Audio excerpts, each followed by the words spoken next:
I'm Savanna Leigh, and I'm a singer-songwriter based in Nashville, Tennessee, and this is my roundtable interview about my EP, Reminders of You.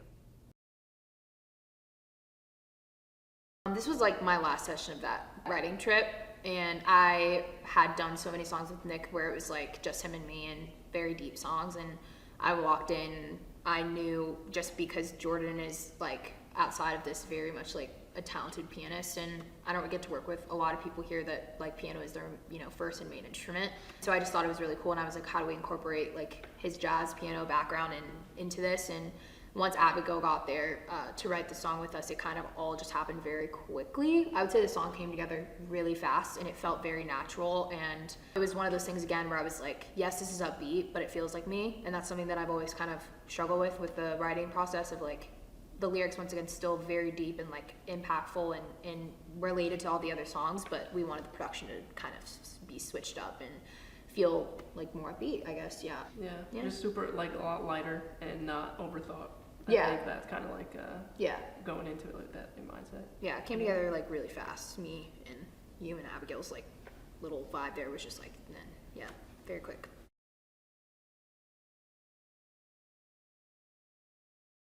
Well, the line right after that is, I don't miss you, I just miss who I was when I was with you. And I think that's the reality that I was, I guess, touching on. I really wanted this song to be the last, because I felt like it was overarching theme of the entire project of like, I associated this person with all of these things, like my childhood, when life is simpler at this house, when like I was happy in this relationship at this point in my life. Like a lot of this stuff is just very much like nostalgia and things that you've tied your identity to that now have changed, and instead of being comfortable with like who you're becoming and what you're changing into, you keep trying to like hold on to quote unquote whatever it is that reminds you of a time that you would rather go back to. And so for me, I've realized that you aren't the person that like I miss the version of me I was when I was with you.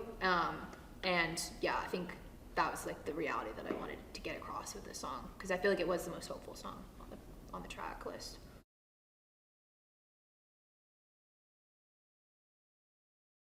For me, the gray, if I think of somebody who is zombieing, like kind of like in a zombie state, kind of like not in touch with their feelings, kind of living in the past, kind of just sleepwalking, I think of that color. And it goes back to just like being such a visual person. That's how I like come up and feel inspired to write things. It's just like what I'm like picturing.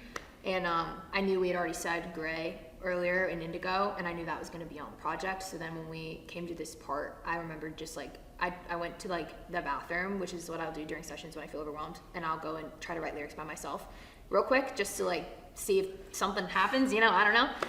And I did that, and I came back and I was like, what if it's been seeing everything in gray? How come every day is the same? And that like came to me when I was gone, came to me like whatever. It came to me. Anyways, I said it, and I just feel like it symbolized, and it was like a through line again for the project for me.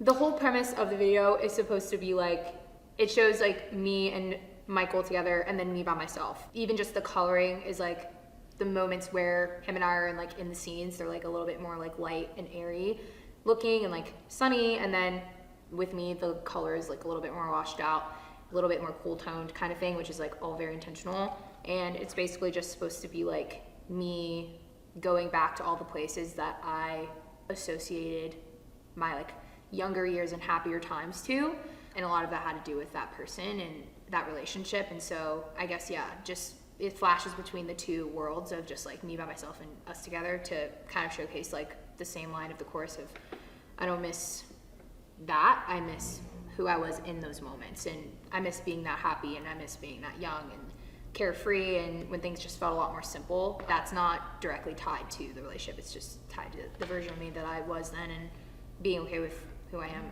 today and getting more and more okay with that as time goes.